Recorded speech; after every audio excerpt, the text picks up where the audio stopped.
Hey there guys, welcome to my reaction video to the most recent gameplay shown of the Callisto protocol. This gameplay was captured at the Summer Game Fest event, and when I watched the gameplay for the first time, it looked very similar to Dead Space, which is why I thought I would do this video. And also because the Callisto protocol is one of the few games that I'm looking forward to this year, or is it releasing sometime in 2023? I don't know the exact release date of this game. But what I will say though is this is a game alongside Resident Evil 4 Remake and Resident Evil Village VR and other games that I'm really looking forward to. And to further contribute to my hype for this game, I decided to do this reaction video, but let's continue. I've also cut out some parts just so I can get to the more important elements very quickly. But as you can see right here, the game is from a third-person, over-the-shoulder perspective, just like Dead Space, and it has the darker atmosphere going for it, and you can see right in front of us we have some specimens inside of these, I'm guessing, suspension chambers. And I wonder if those are the prisoners, because based on this recording over here, it seems like whoever captured us and put us in this prison, or maybe like the actual wardens or the actual guards of this prison, it seems like they're doing research on these prisoners. They're actually doing experiments on them, likely because they're prisoners. They don't have any use for society other than being guinea pigs. It's probably like that. And we see right here in this recording, the prisoner gets up, he's mutated, and he's able to overwhelm his captors. So, from what I saw with the gameplay that was shown originally in the announcement trailer, the flinch animations for these enemies aren't the best. I mean, it's slightly better than Dead Space 3, but we'll have to see right here. So one of these enemies comes out, and we see right here, just like Dead Space, some of the elements that we normally see as a HUD element, they've actually integrated into the actual game. So we see there's a green bar right behind this guy's head, and then there's also the ammo counter integrated with the actual game. It's not some like HUD element on the bottom right of your screen. It's actually implemented into the actual game. I don't know if the green bar on the back of his head is actually his health, because there are certain portions of this video where he does take damage, but the green bar doesn't go down, and it's very strange. But we see right here, there's the reticle, and I noticed a couple of things about the reticle when he was doing certain melee animations, but I'll note that later on. So that right there is interesting. I did not expect the developers to let you do this, but unlike the Dead Space series, this game allows you to use kinesis, it looks like, in order to grab the entire enemy. In the Dead Space series, the only way you're going to be able to use kinesis to grab enemies is if you detach their limbs and just grab the limbs themselves. You could not grab the entire enemy when they were alive. The only exception to this was in the endgame phase of Dead Space 3, where when you reached Atlantis and you got inside of that area, there were certain pads that you could stand on that amplified the power of your kinesis module, so you had the ability to rip off the limbs directly from enemies without having to dismember them. And it looks like they're taking a cue from Dead Space 3 with that mechanic, but they're making it a fundamental mechanic of the game. And you can throw this enemy, and didn't look like that did much damage, but I noticed later on in the video there are fans that if you throw enemies into them, they will kill them, which is cool. So there's that's your hit reaction right there. Not the best, and we see a couple more shots, and yeah, there's the limb dismemberment. And he didn't flinch just then, which is so confusing. So the flinch animations on this game, they look better than Dead Space 3, but I don't think they're as good as Dead Space 2 or Dead Space 1's flinch animations.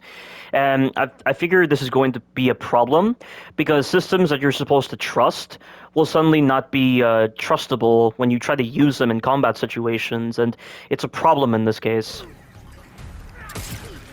Let's see that. I don't know if he actually shot the leg or not. Like, let's see that again. See, like, it looked like he hit him, but is that supposed to be some kind of counter animation where instead of flinching, he actually attacks him? It's a little odd. And did you see that? So, like, the way this enemy moves towards the main character, he's just gliding towards him like it's a paired animation system. And, in fact, when I was actually looking at the general gameplay of this Callisto protocol and the melee combat, it gave me Last of Us Part 2 vibes, because I noticed similar concepts to The Last of Us Part 2 that are in this game. And this enemy does a very similar kind of animation to the stalkers from The Last of Us Part 2, where they get a lot of range, and it kind of looks like they're not really stepping forward, but they're more so just doing a single step, but they're just gliding towards you, and the animation and the way it looks doesn't seem representative of the motion the enemy is doing. Because literally, it looks like he's gliding towards him, and that looks a little odd to me. But I'm guessing this is where you're supposed to dodge him, but this person who's playing as the main character decides to shoot him. And yeah, that enemy took a huge beating, and he's finally down. Now, I did read a bit about the Callisto Protocol's gameplay, and they mentioned something about this particular weapon being crucial to the game and how you can use it as a melee weapon, or it actually transforms into a melee weapon, I believe. I assume that's how that works, because we see right here he uses it as a melee weapon. So there's a big guy. And look, see that? Once again, he does like a single step, and then he just glides towards him. And just look at that. That looks so bad. He just straight up teleports right next to him like it's a parent animation system. It looks really stupid.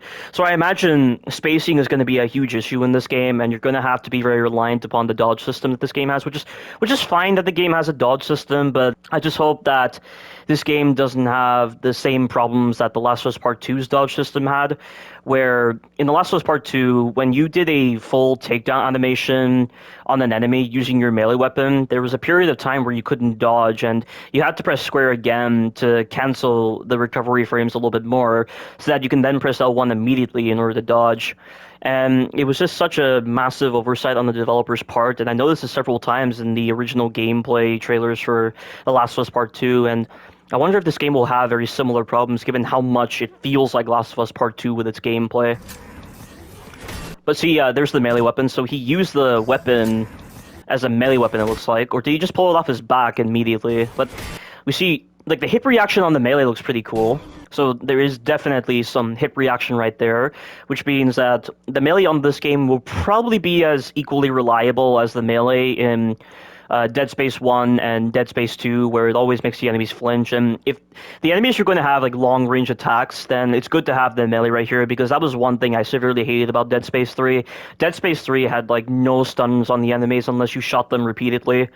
And there are so many moments with the standard Necromorphs, for instance, where they had the ability to do that same running attack that the Necromorphs normally do. And in Dead Space 1 and Dead Space 2, you can shoot them. So the enemies were, like, there was a justification for why the enemies had multiple different animations in Dead Space 1 and Dead Space 2, because they had to vary their attacks, because they could be stunned very easily. But in Dead Space 3, the enemies work the same way as in Dead Space 1 and Dead Space 2, but they didn't flinch properly. So the amount of times in Dead Space 3 where the Necromorphs would be running right at you, and you couldn't stun them unless you used like objects, or like, even with objects it wasn't working very well. But I mean, you try shooting them and they just didn't flinch, and it made absolutely no sense. And it gave the Necromorphs a cheap advantage over you. It's like, why do you bother giving the Necromorphs like multiple different moves when all they have to do is spam their running attack in order to get the drop on you, because they're completely resilient to flinch animations?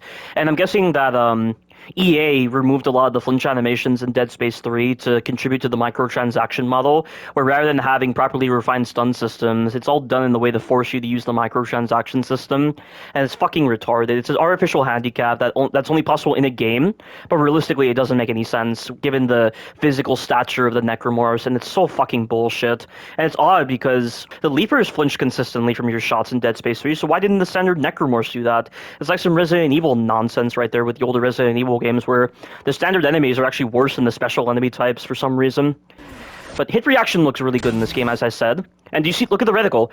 You see how the reticle has gone from the center of the screen onto the enemy, so it seems like this game has elements of Resident Evil 3 Remake, because in Resident Evil 3 Remake, whenever you did a dodge on an enemy, and you did a perfect dodge on an enemy, and you held L2, Jill would automatically aim her gun at an enemy's weak spot. Like, you would hold L2 and the camera would pan the reticle over the weak spot just automatically. And it seems like there's a very similar case right here, where to reward the player for indulging in the melee and actually getting the stun on this basic enemy type, they're taking control of the reticle and locking the reticle onto an enemy's weak spot, which is an interesting design choice. So that right there is pretty good design.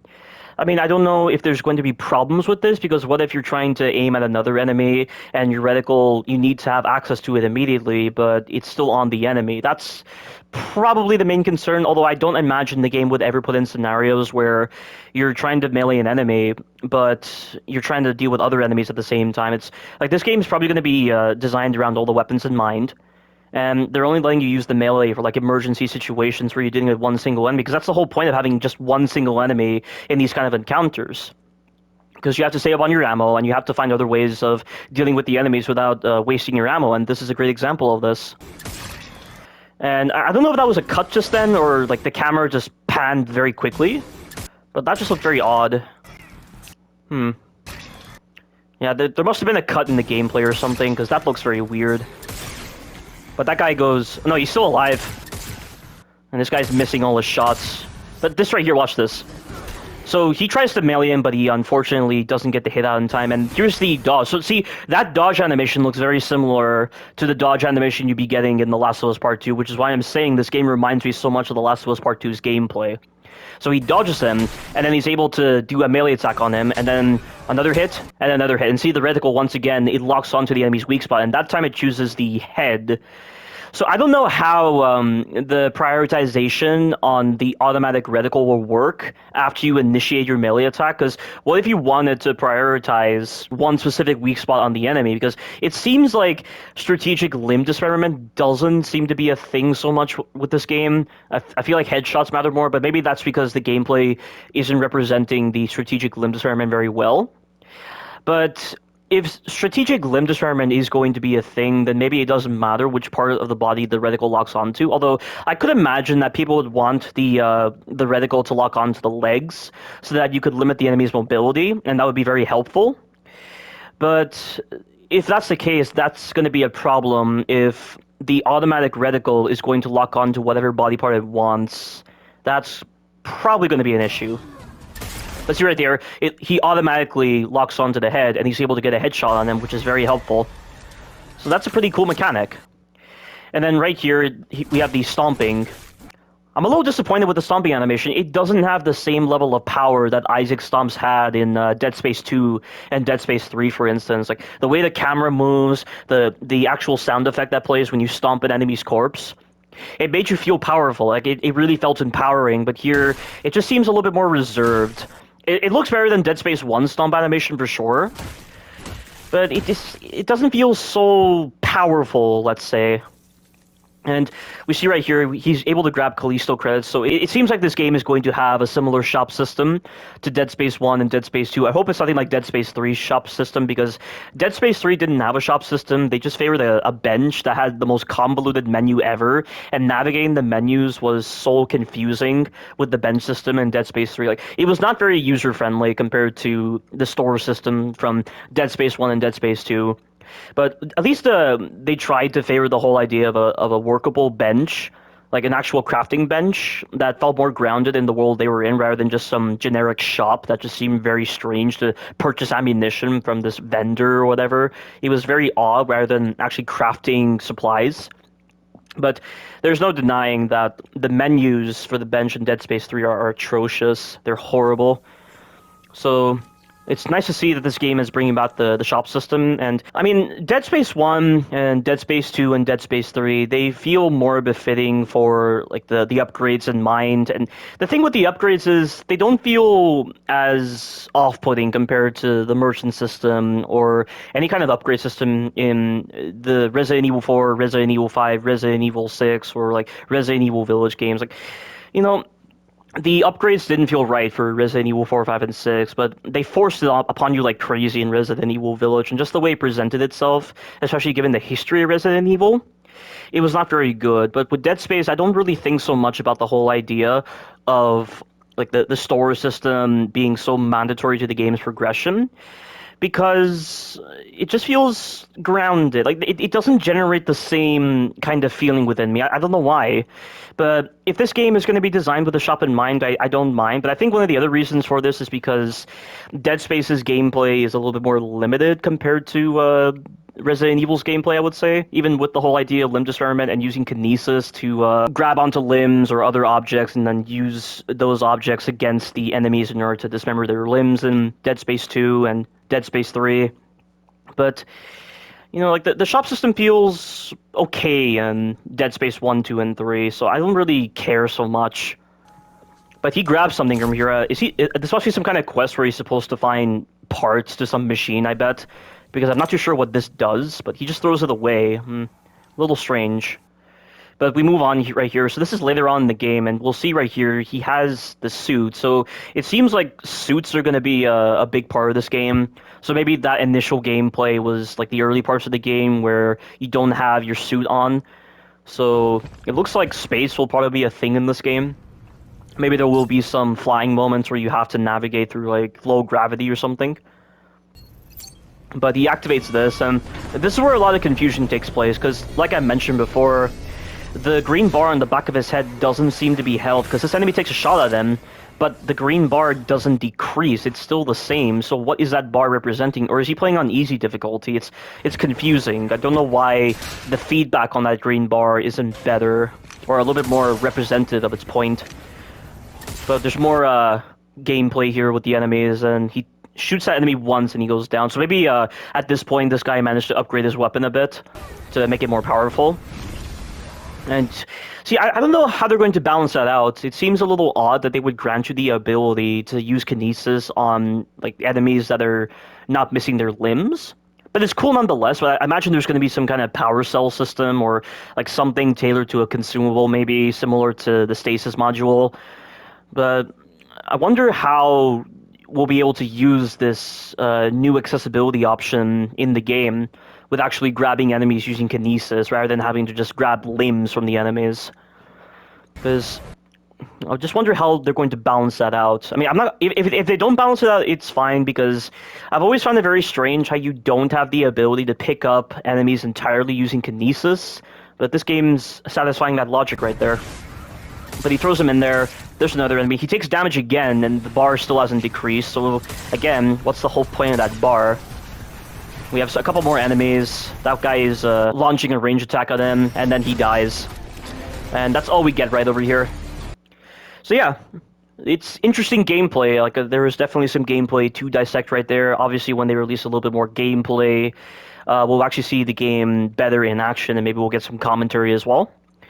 But this sums up this reaction/analysis video for the Callisto Protocol's gameplay. So thank you guys for watching, and you take care now.